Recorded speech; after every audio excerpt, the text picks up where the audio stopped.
paz do Senhor Jesus a todos. Deus abençoe.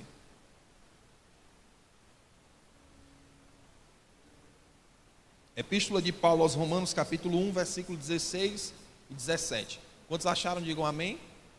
Diz assim: porque não me envergonho do evangelho de Cristo, pois é o poder de Deus para a salvação de todo aquele que crê, primeiro do judeu e também do grego, porque nele se descobre a justiça de Deus de fé em fé, como está escrito: mas o justo viverá da fé. Eu vou contar de 1 até 3 e toda a igreja vai repetir o finalzinho do versículo de número 17, dizendo assim: mas o justo viverá da fé. No 3, em alto e em bom som. 1, 2, 3. Escutei só os obreiros aqui, viu, irmãos? Só os obreiros. Vamos lá, vamos melhorar esse negócio, tá bom? 1, 2, 3. Senhor, nosso Deus e nosso Pai, nessa noite nós estamos aqui em Tua presença, Senhor, e queremos Te pedir, ó Pai, mais uma vez que o Senhor fale conosco por meio da Tua palavra. Revela-nos o Espírito por detrás da letra, Deus. Nos dê discernimento, sabedoria, nos dê nessa noite interpretação bíblica, Pai, para que possamos entrar em uma palavra expositiva, em uma palavra, Senhor, que nos muda, que nos transforma.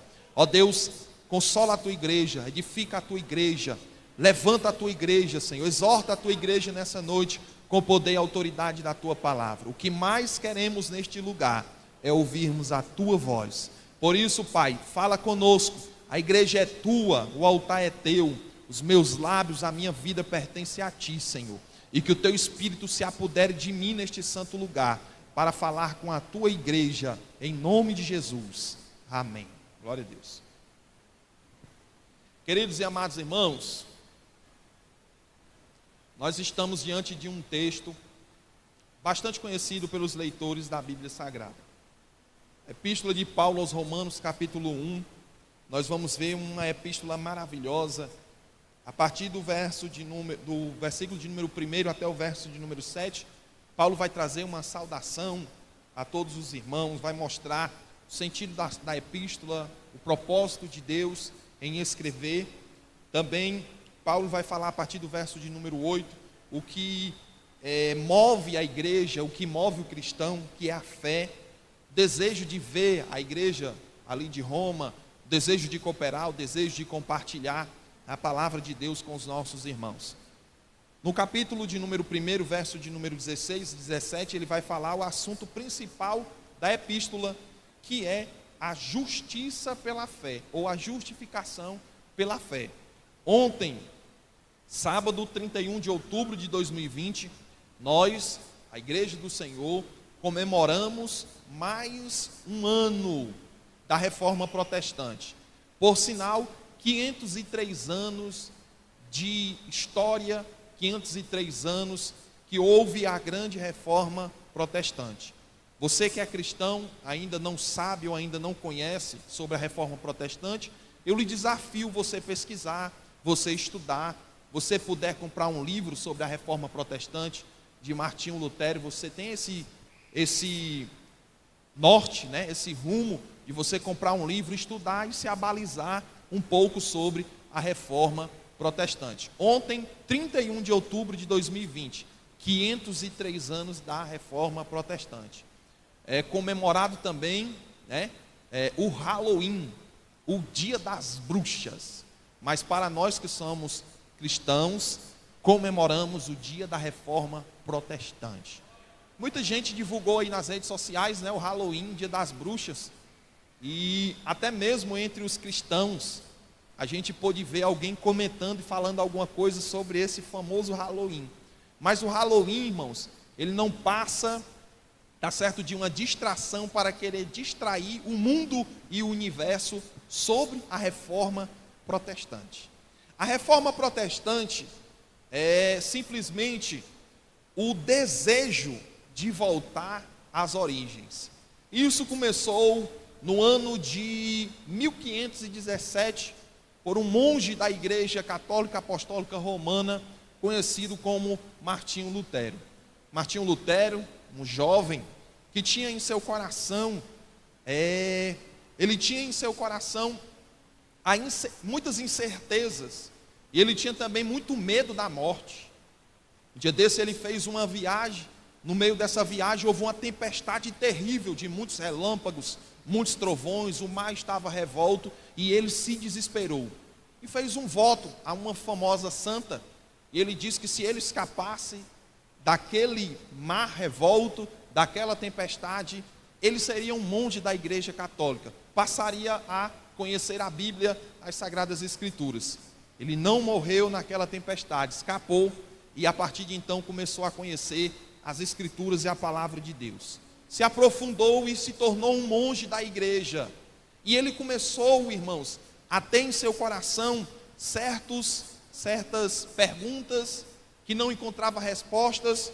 O medo começou a tomar conta dele, porque ele tinha muito medo de morrer. E ele lia a Bíblia e via Deus como um certo tirano. Ele via Deus como alguém muito mau, muito cruel. E ele temia muito que Deus o julgasse e o condenasse ao inferno. Ele temia muito morrer e ser julgado por Deus. Então ele começou, irmãos, a ter uma vida de perturbação.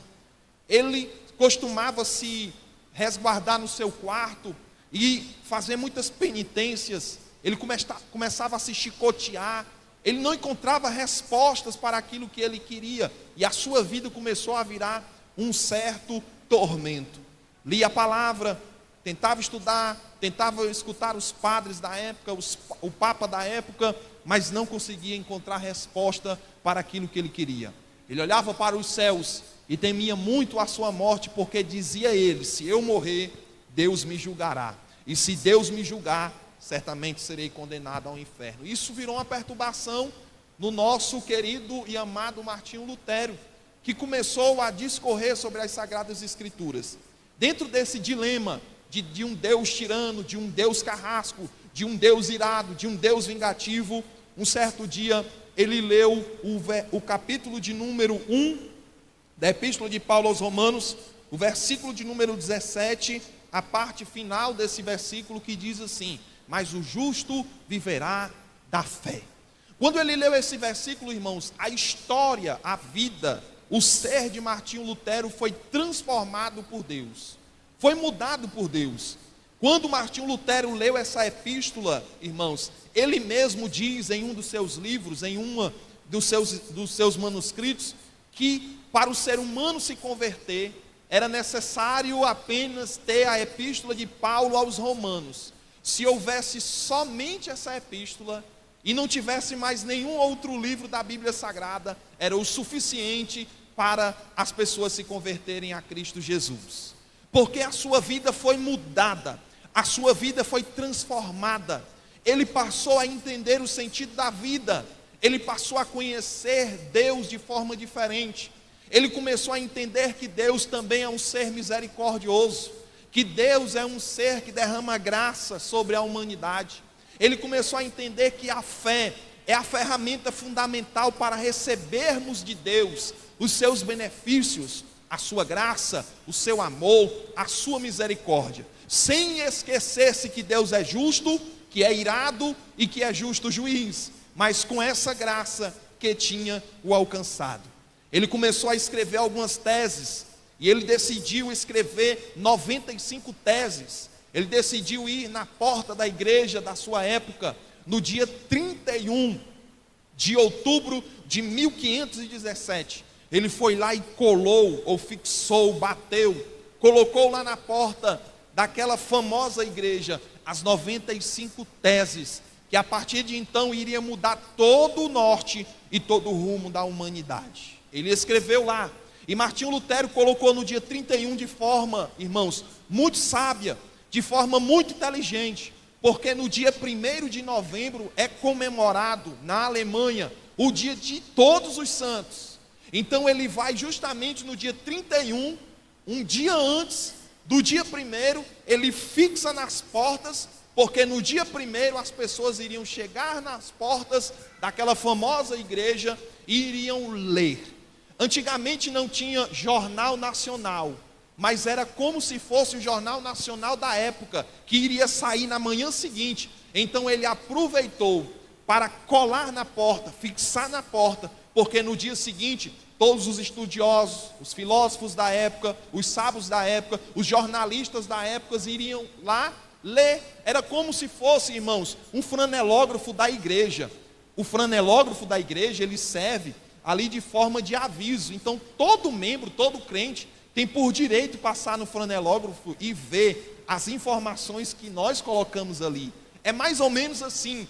Todo cristão, toda pessoa que conhecia um pouco das Sagradas Escrituras, tinha que ir na porta, tinha que ir naquela espécie de franelógrafo e ler para saber qual eram as notícias que estavam ali. E justamente essas 95 teses, irmãos, que foi confrontante para toda a Igreja Católica Apostólica Romana. O Papa se indignou e disse: eu dou apenas 60 dias, ou Martinho Lutero, para você vir se retratar em uma reunião diante de todo o bispado da igreja. E eu quero que você venha se retratar das suas 95 teses. Lutero não foi, porque Lutero sabia que se fosse, com certeza iriam matá-lo. Ele ficou nesse dilema depois de escrever as 95 teses: o que eu vou fazer, para onde vou fugir, para onde eu vou. Foi justamente, irmãos, nesse período que se aproximou dele algumas pessoas e o sequestraram e o levaram para um castelo. E lá no castelo, quando ele se deu conta, aqueles que o sequestraram não o sequestraram para o matar e nem para o destruir, mas sequestraram ele para dizer: Lutero, estamos juntos, o que você escreveu é válido, então nós estamos aqui para lhe auxiliar. Vai ficar o tempo em que você quiser ficar aqui no castelo. Esse castelo será a sua morada, será a sua torre forte. E tem até um hino que Lutero, esse hino de Lutero que está aí na harpa, se não me falha a memória. Tem algumas harpas que tem, onde ele canta esse cântico, Castelo Forte. E lá ele ficou, irmãos, com pessoas que acreditavam no seu ministério, com pessoas que acreditavam nas teses a qual ele escreveu. E então começou toda a reforma protestante. Não só por Lutero, mas muitos pais da fé que se levantaram com o mesmo intuito, com o mesmo pensamento de reformular, de voltar às origens, falando da verdadeira doutrina, do verdadeiro sentido de ser protestante.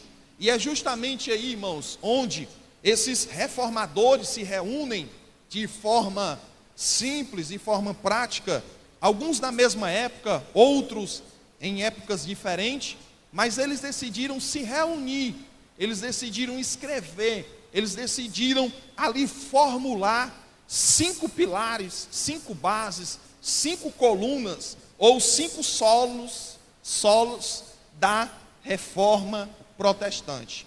E esses 5 solos da reforma protestante, solas da reforma protestante, melhor dizendo, essa palavra solas, ela é de origem latina, certo? Que significa somente, solas, somente. E eles decidiram colocar 5 pontos principais para a reforma protestante. Primeiro ponto, eles costumam dizer sola gratia, que quer dizer somente pela graça. O segundo ponto é sola fide, somente pela fé. O terceiro ponto é sola Christus, que quer dizer somente Cristo. O quarto ponto é sola Scriptura, somente as Escrituras. E por fim, o quinto ponto, que quer dizer soli deo gloria, glória somente a Deus. Esses 5 pontos principais foi criado pelos nossos pais, reformadores da fé cristã, onde viram que as coisas não estavam caminhando do jeito que era para caminhar, onde viram que o evangelho, a palavra, estava sendo distorcida, e com essa distorção, eles estavam perdendo a origem, perdendo o princípio. Lutero começou a perceber, meus queridos e amados irmãos, que o Papa em sua época, ele queria estabelecer a grande Basílica de São Pedro, e uma grande catedral que ele estava construindo, mas ficou sem recurso financeiro. Então ele se levantou alguns líderes para se espalharem por toda a Alemanha, por todo o mundo.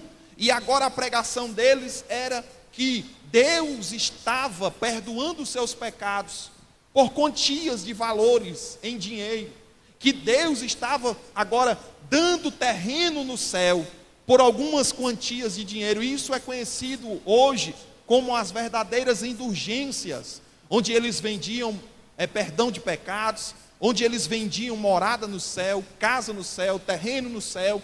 E uma das frases mais conhecidas de um desses grandes hereges era que, ao colocar a moeda ou o dinheiro sobre o gasofilaço, o barulho que era feito no final dele, o tilintar das moedas, seria mais uma alma que Deus iria tirar do purgatório, mais uma alma que Deus iria perdoar.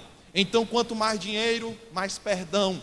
Quanto mais oferta, mais casa no céu. Quanto maior for a sua oferta, mais Deus iria lhe perdoar. Martinho Lutero se levanta e diz: não. Os reformadores se levantaram e disseram: não, porque a primeira base, irmãos, que nós falamos aqui, é justamente sola gratia, que significa somente pela graça. O que eles estavam querendo dizer ao grande Papa da época, aos grandes católicos, apostólicos romanos da época, era que a salvação, ela era concedida somente pela graça de Deus. E Paulo, escrevendo aos Efésios, ele diz que a salvação é dom de Deus, não é pelas obras para que ninguém se glorie, mas é pela graça de Deus. A graça de Deus é o favor imerecido que nós recebemos do Senhor. A salvação que vem de Deus é dada por Deus, completada por Deus e acompanhada por Deus. Não há nada que venhamos fazer em nossa vida para que nós venhamos ser salvos, exceto pela graça de Deus, porque essa graça nos alcançou. E os nossos pais se levantaram para dizer: sola gratia, somente pela graça de Deus temos salvação. Eles não estão pregando nenhuma doutrina nova, eles estão voltando à origem. Eu quero dizer para a igreja que está aqui reunida, que não há nada novo que nós venhamos fazer no cristianismo. Tudo já foi escrito, tudo já está aqui, e nós somos salvos pela graça de Deus. Você não é salvo porque dá dízimo, você não é salvo porque faz boas obras. Nós que somos cristãos, somos salvos pela graça de Deus. Não é o nosso dinheiro que compra a graça, a salvação, mas é a graça de Deus que nos alcançou, a graça de Deus que chegou até nós. Os nossos irmãos que professam uma fé que concordam com Calvino, os calvinistas, eles afirmam dizendo que a graça de Deus é irresistível. Mas nós que acreditamos um pouco diferente dos calvinos, como o nosso irmão chamado Armínio, ele diz que a graça de Deus é resistível sim. Você pode ouvir e você pode aceitar se você quiser. Se você crer, se você confiar, você pode ser salvo. Já os nossos amigos calvinos,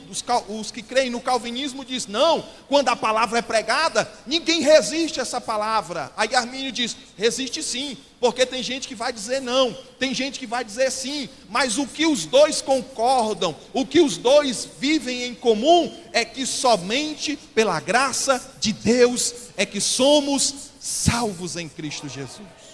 Se é resistível ou se é irresistível, eu só sei dizer que a graça de Deus nos alcançou. E nós estamos aqui porque essa graça maravilhosa, essa abundante graça, chegou até mim, chegou até você. E nós somos frutos dessa reforma protestante, porque nós entendemos que a graça de Deus nos alcançou. Paulo disse, ninguém irá conquistar a salvação por obras, para que ninguém se glorie, mas somente pela graça de Deus. É um dom de Deus, é um presente de Deus, e nós fomos alcançados por essa graça maravilhosa.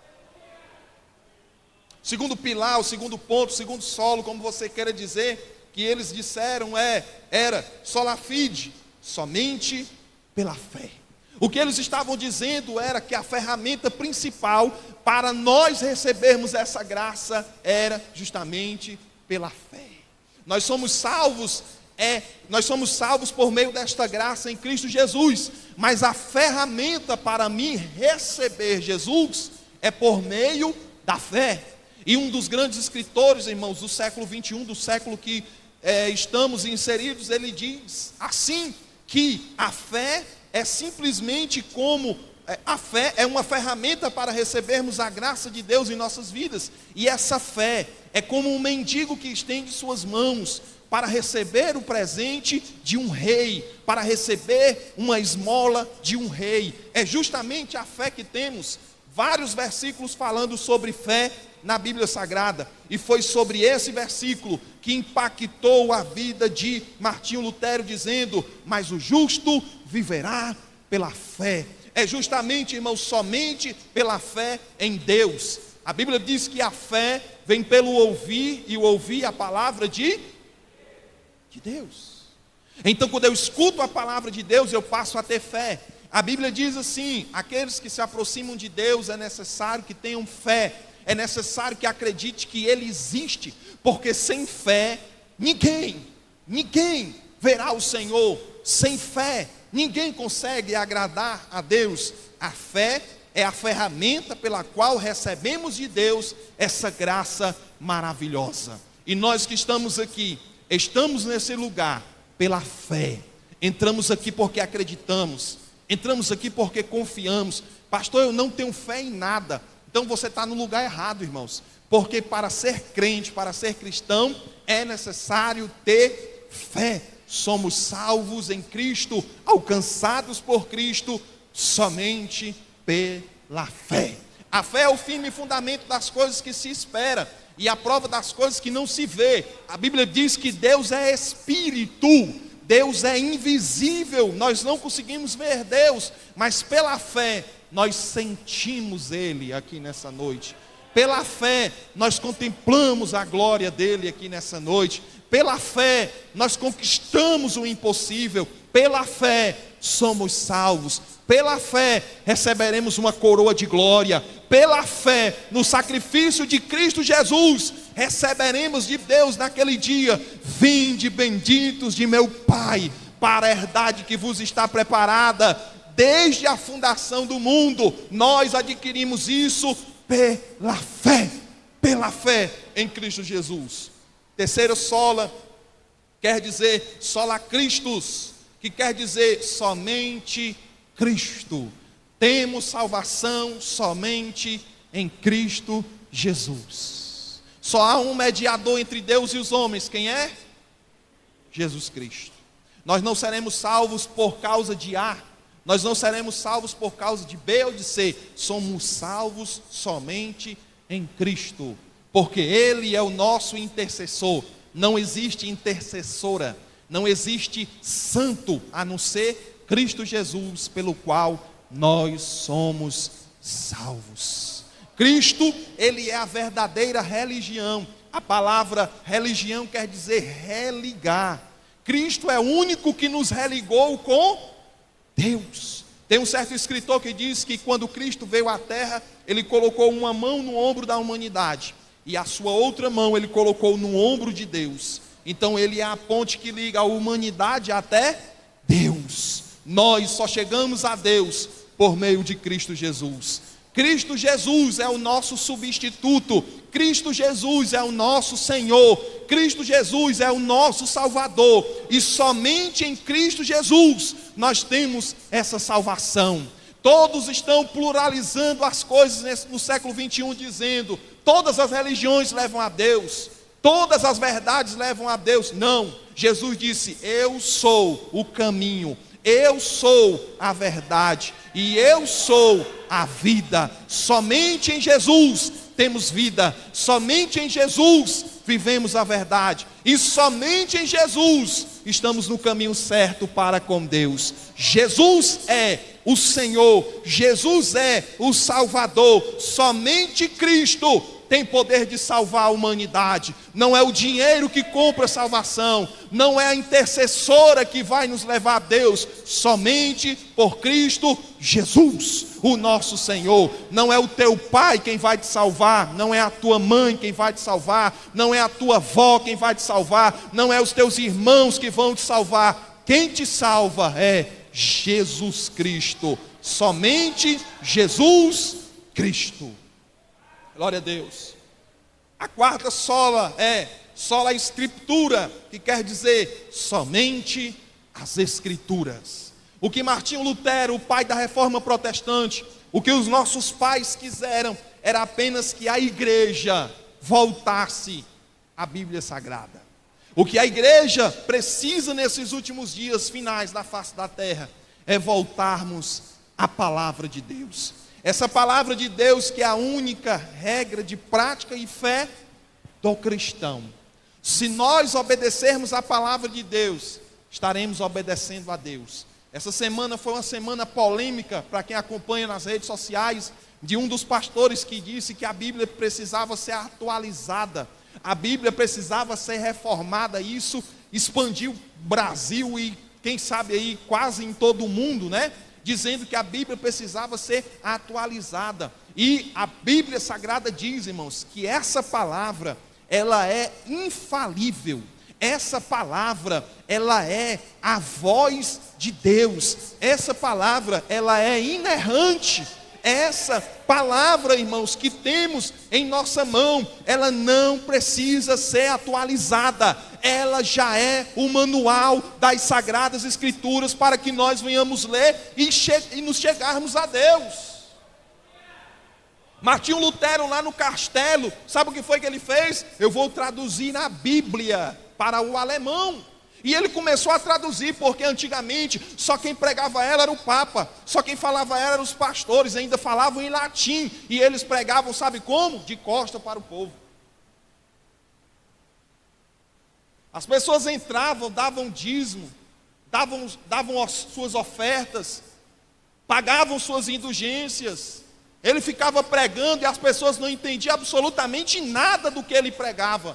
Martinho Lutero colocou no seu coração: vou traduzir a Bíblia para que as pessoas consigam ler, para que as pessoas consigam entender, para que as pessoas não possam ser enganadas. E hoje nós temos essa Bíblia na língua portuguesa aqui. Hoje nós temos essa palavra nas nossas mãos, que custou o sangue de muitos homens de Deus, que custou noite sem dormir, noite ao claro, sem conseguir dormir, para traduzir essa Bíblia aqui para a nossa língua, e hoje nós não valorizamos essa palavra.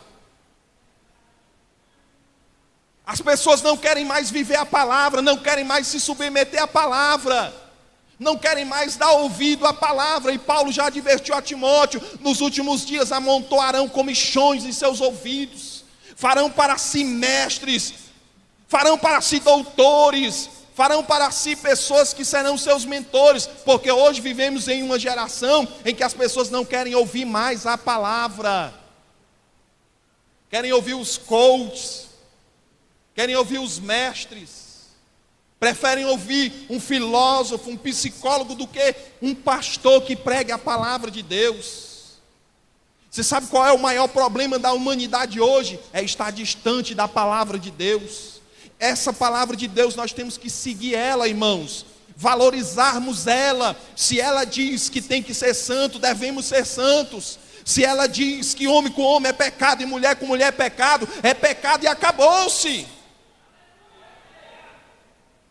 Se ela diz que nós temos que ser marido de uma só mulher e esposa de um só marido, devemos seguir essa palavra, devemos cumprir os mandamentos dessa palavra, e Jesus ratificou isso: examinai as Escrituras, porque dela provém o poder de Deus. Nós devemos examinar, não é o que o pastor diz, não é o que o Papa diz, não é o que o A diz, o que o B ou C diz, é o que as Escrituras diz. Escritura diz. Mas sabe qual é o problema da geração de hoje? Não querem mais conhecer a palavra de Deus, não querem mais ler a palavra de Deus, ficam seguindo doutrinas de homens, e Paulo diz que são doutrinas de demônios. Não querem mais. Paulo diz, escrevendo aos Efésios: cuidado para que vocês não sejam meninos levados por todo o vento de doutrina. Não é porque o pastor fulano de tal disse isso, está escrito aqui, está não, então eu não acredito no que ele diz. Não é porque o teólogo não sei o que falou assim. Irmão, o teólogo não morreu na cruz por você não, meu irmão. Quem morreu na cruz por nós foi Jesus Cristo, o Filho de Deus. Apoie a sua fé em Cristo, apoie a sua fé na palavra de Deus. Nós vivemos, irmãos, uma das piores gerações de todos os tempos. É a geração de hoje. É a geração de hoje. Hoje, irmãos, para um crente se alegrar, tem que ter um bocado de amparato. Tem que botar um ar-condicionado, tem que botar não sei o que, tem que colocar uma luz, tem que colocar uma fumaça, tem que colocar um cantor, tem que colocar não sei o que, tem que colocar um retroprojetor, que é para o crente começar a se alegrar. Ei, irmãos, os crentes se alegravam era dentro de caverna, orando, louvando, bendizendo, engrandecendo o nome do Senhor Jesus. Hoje, irmãos, estão querendo trazer o mundo, os amparatos do mundo. As igrejas hoje parecem mais casa de show do que uma igreja. Cadê os glória a Deus? Casas de shows. Não, vamos trazer o cantor fulano, o pastor fulano de tal. Vá se converter, meu irmão. Nós não precisamos aqui de cantor famoso, nem de pregador famoso, não. Nós precisamos é disso aqui, ó. A palavra de Deus, ó. A Bíblia Sagrada, que nos transforma, que nos muda, que transforma o nosso ser, meu irmão. Nós precisamos é da Bíblia, é isso que nós precisamos. Vamos atrair pessoas. Quer atrair pessoas, ó? João Batista pregava no meio do deserto: arrependei-vos, raça de víbora. A Bíblia diz que todas as pessoas iam até João. Aonde é que João estava? No deserto. Fariseu ia para o deserto, saduceu ia para o deserto, os hipócritas iam para o deserto, porque só tem uma coisa que atrai pessoas dentro da igreja, sabe o que é? Tira isso aqui desse altar para você ver. Tira. A partir de hoje não vamos pregar mais Bíblia. Domingo que vem só está eu aqui e a minha esposa. Nem minha esposa está, só eu. Que ela conhece a verdade e sabe a verdade. Por quê? Porque isso aqui é a palavra de Deus. Palavra de Deus. Somente as Escrituras. Volte à essência de ler a palavra, meu irmão. Volte à essência de se debruçar na palavra de Deus. Volte ao primeiro amor, onde você lia 1, 2, 3, 4, 5, 6, 7. Que você lia a palavra e as lágrimas começavam a rolar do seu rosto. Hoje você chega em casa, você está em casa, nem na palavra você pega. E você diz que é de Deus. Sabe quando é que nós somos de Deus? Quando essas palavras aqui estão em nós. A palavra de Deus. As pessoas não querem mais escutar a palavra de Deus. Não querem mais escutar o genuíno evangelho. Não querem mais se submeter à autoridade maior da igreja, irmãos. Não é o pastor, é a palavra. É a palavra. Essa palavra aqui que nós devemos obedecer e crer, irmãos, e acreditar. É nessa palavra. Os nossos pais disseram: somente as Escrituras. Somente as Escrituras. E é nessas Escrituras que conhecemos o que Deus gosta, o que Deus quer e quem Deus é. Nessa palavra, irmãos. Muitas pessoas dizem: pastor, eu não sei o que é que Deus quer para a minha vida. Tonto. Você sabe o que é que Deus quer para a sua vida? Leia a Bíblia, meu irmão. Muita gente diz: Deus não falou comigo hoje. Ora, lógico, você não abriu a Bíblia. Porque se você abrir a Bíblia, você não precisa ir atrás de pastor, atrás de profeta, atrás de profetisa, atrás de recado, atrás de meninice. Você só precisa abrir a palavra. A palavra de Deus. Quem é que muda o homem? A palavra de Deus. Quem restaura o homem? A palavra de Deus. Esse santo evangelho que nós devemos amar. Devemos crer, devemos confiar somente às sagradas Escrituras.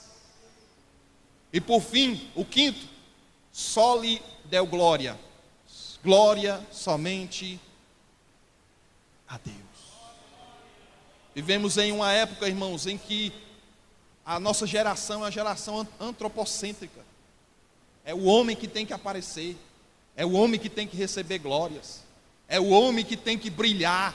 É o homem que tem que ser exaltado. Irmãos, os nossos pais na fé já disseram: glória somente a Deus. Nunca se esqueça que os homens não passam de vasos. Não passam de vasos. Mas a palavra provém de Deus. A glória provém de Deus. Isso nós vamos ver os nossos pais, os nossos apóstolos. Quando Pedro estava ali, recebeu a direção de Deus de ir até a casa de Cornélio, o anjo do Senhor apareceu a Cornélio e disse: vai vir um homem aí que vai pregar o evangelho a você. Quando Pedro chegou na casa de Cornélio, o que foi que Cornélio fez? Se ajoelhou no chão e começou a glorificar Pedro. Pedro disse: não faça isso não, Cornélio. Glória somente a Deus. Pegaram Paulo e Barnabé. Quando Paulo e Barnabé fez um grande milagre usado por Deus, eles começaram a glorificar, começaram a pular e queriam oferecer sacrifícios a Paulo e Barnabé. Barnabé e Paulo disseram: não, nós somos homens comuns igual a vocês. Glória somente a Deus. Ei, igreja, nós não vem para cá não é para dar glória a homens não. Nós vem para cá para dar glórias a Deus. E quando nós falamos em dar glórias a Deus, não é apenas glória a Deus com a nossa boca, é glória a Deus com as nossas atitudes, é glória a Deus com o nosso pensamento, é glória a Deus com o nosso falar, com o nosso olhar, com o nosso andar. Nós devemos dar glória somente a Deus. Quando você decide dar glória somente a Deus, você decide viver para Deus. Amar a Deus acima de todas as coisas. Vivemos em uma geração que todo mundo quer aparecer. Mas eu quero dizer uma coisa para você, irmão: que a glória ainda é do Senhor, somente de Deus. Quando você cantar bem, pregar bem, orar bem, ou fazer uma boa obra, nunca se glorie, mas dê glórias e honras ao nome do Senhor. Vou dizer mais: quando você fizer alguma coisa para Deus, nem direito de falar você tem. Vou repetir: quando você fizer alguma coisa para Deus, nem o direito de comentar você tem. Porque se tu fez para Deus, a glória é dele, a honra é dele, o louvor é dele. Deus não te chamou para ser tocador de trombeta, Deus te chamou para ser servo, que dá honras e glórias a Ele. Homem nenhum merece glórias, anjo nenhum merece glórias, mas unicamente o Deus Pai merece glória, Deus Filho merece glória, o Deus Espírito Santo merece glória. Igreja, glória somente a Deus. Somente a Deus. Por isso não se impressione pela voz de ninguém. Não se impressione pelo conhecimento ou pela teologia de alguém, mas se impressione por aquele que usa aquele alguém. Aquele irmão é uma bênção, mas mais do que o irmão, é o Deus que está na vida dele. Aquela irmã louva que é uma bênção, mas a honra e a glória é para Deus. Aquele irmão contribui, ele abençoa, ele ajuda, mas a glória é para quem? Somente a Deus. Você não deve glorificar a homem nenhum, servir a homem nenhum. Você tem que servir somente a Deus. Deus. Você quer uma conclusão, irmãos, dessa noite, diante dessa mensagem? Sobre as 5 solas da reforma protestante? Toda honra, toda glória, todo louvor sejam tributados a Deus. Quer voltar à origem? Somente a graça. Quer voltar à origem? Somente a fé. Somente Cristo. Somente as Escrituras. E glória somente a Deus. Eu tenho saudade, irmãos. Eu estava dizendo para minha esposa, eu tenho saudades de quando a igreja se reunia para louvar a Deus de verdade. Para louvar a Deus de verdade. Tenho saudades de quando a igreja vinha, irmãos, para cultuar a Deus de verdade. Faz uma retrospectiva aí de quando você era um novo convertido, que nada te fazia parar. Sapato furado, estou nem aí, vou para a casa de Deus. Roupa rasgada, quero nem saber, vou para a glória, para a casa de Deus. Não tenho dinheiro, quero nem saber, vou para a casa de Deus. Lembra aí que nada te parava? Você estava perto de um irmão, o irmão começava a falar mal, você, vou sair de perto desse irmão, porque eu vim aqui dar glórias a... Chegava alguém com fofoca, com fuxico para você, o que é que você dizia? Irmão, vamos orar. Deixa Deus trabalhar, irmão. Quem vai mudar o irmão é o Espírito Santo de Deus. Você não ouvia nada. Você só queria orar. Quando um irmão ia visitar o outro, quando nós chegávamos na casa de alguém, começávamos a conversar. Aí quando ia embora, dizia, espera aí, vamos orar. Antes de você vir embora, vamos orar. Hoje em dia se reúne, irmão, 2, 3, 4, é para tesourar. Para falar mal, para detonar a vida de alguém, para destruir o ministério de alguém. Enquanto nós temos que se reunir para orarmos. Nós precisamos voltar à essência do cristianismo.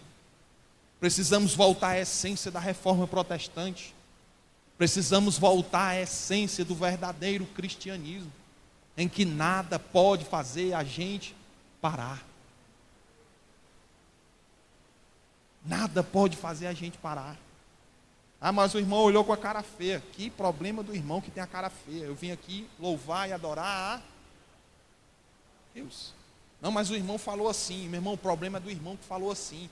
Devemos somente dar glórias a Deus. Igreja do Senhor, nós temos que deixar de ser uma geração fraca. Mas eu sei, irmãos, eu descobri qual é o problema da geração fraca de hoje. Sabe o que é? É uma geração que não tem isso aqui, ó. Não tem. Porque quem tem isso aqui, pode vir o desemprego que vier, estou firme. Pode vir a doença que vier, estou firme. Pode vir o mal que vier, estou firme. Pastor, me arrancaram, me botaram lá atrás e não me deram oportunidade. O problema é de quem não me dá. Estou firme. Mas a nossa geração de hoje, ó, não lê isso aqui. Aí é uma geração fraca, uma geração que não teme a Deus, que não busca a Deus, uma geração triste, que precisa de outras coisas, de coisas extras para se alegrar num culto como esse. Ei, irmãos, eu tenho 28 anos de fé. Diversos cultos que você já imaginar, eu já participei. Vigílias e tudo que você imaginar nesse mundo aqui, já participei de cultos. Já participei de igreja bonita, luxuosa. Já participei de igreja que nem teto tinha e nem piso tinha, era o chão batido, só o tijolo. Outras igrejas que nem tijolo tinha, faziam o culto na beira do rio, passava só a vassoura, botava as cadeiras e nós ficava adorando, servindo a Deus. É? E a gente vê que a igreja vai avançando, vai crescendo, mas vai perdendo o quê? A essência do cristianismo. Estamos mais preocupados com a estética do que com a presença de Deus. Estamos mais preocupados, irmãos, em quem vai pregar, em quem vai cantar, do que a essência do Espírito Santo de Deus. Precisamos voltar à origem. Lembre-se que a reforma protestante não é nada novo. A reforma é só voltando à origem. E o que é que custa a gente voltar à origem da nossa simplicidade, da nossa busca a Deus? O que custa? Sabe o que é que está custando? Nós quebrarmos o nosso eu. Deixarmos de sermos orgulhosos, insubmissos. Nos prostrarmos diante do Senhor e dizer, faz a tua vontade na minha vida, Senhor. Ei, irmão, eu sou de uma época que eu ia pegar a chave da igreja e me reunia com 5, 6 jovens, e a gente ia passar a tarde orando. E sabe qual era a nossa oração? Senhor, usa nós, e enche nós, capacita nós, batiza-nos com o Teu Espírito Santo, e enche essa congregação aqui de fogo, Senhor. Nós queremos ver fogo aqui nesse lugar, almas sendo impactadas. Eu sou dessa geração, irmãos. Eu sou desse tempo, da raiz, do povo que serve a Deus de verdade, que busca a Deus de verdade, que não se embaraça com as coisas dessa vida. Passamos aí 5 meses, se não me falha a memória, no meio de uma pandemia, 5 meses. Já estou encerrando, viu, irmãos? A gente não estava aqui. Nesses 5 meses, eu fiquei pensando, o que é que a igreja do Senhor está fazendo? Sem a gente entrar aqui. Foi 3, ou foi 4, ou foi 5 meses. As pessoas tinham a oportunidade de fazer o culto doméstico. Mas sabe o que as pessoas iam fazer?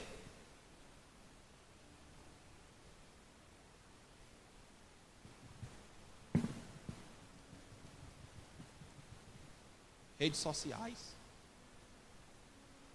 Redes sociais. Sabe por que tem um bocado de crente que se desviou aí, no meio da pandemia?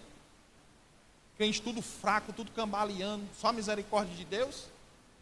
Porque não buscou o tanto que era necessário para buscar, para ficar de pé no dia mau. Eu vou dizer mais, alertando a igreja do Senhor. O culto que você vem aqui nessa noite é para você dar o seu melhor e se abastecer o máximo possível. O máximo possível. Porque o amanhã só pertence a Deus. Se abastecer, buscar, glorificar, se encher. Porque se sair um decreto amanhã, segunda, ou terça, ou quarta, ou quinta, pode vir o decreto que vier. Nós somos a igreja. Vamos permanecer de pé, vamos permanecer orando, lendo a palavra, buscando, jejuando, fazendo os nossos cultos, nos fortalecendo em Deus, buscando a presença de Deus. Irmãos, vamos vencer o mal com o bem. Voltar à origem do evangelho e do cristianismo, igreja. Somos frutos da reforma protestante. Ontem para nós, hoje para nós é um dia espetacular e fantástico, porque fomos alcançados com essa reforma. Estamos aqui porque Deus é bom.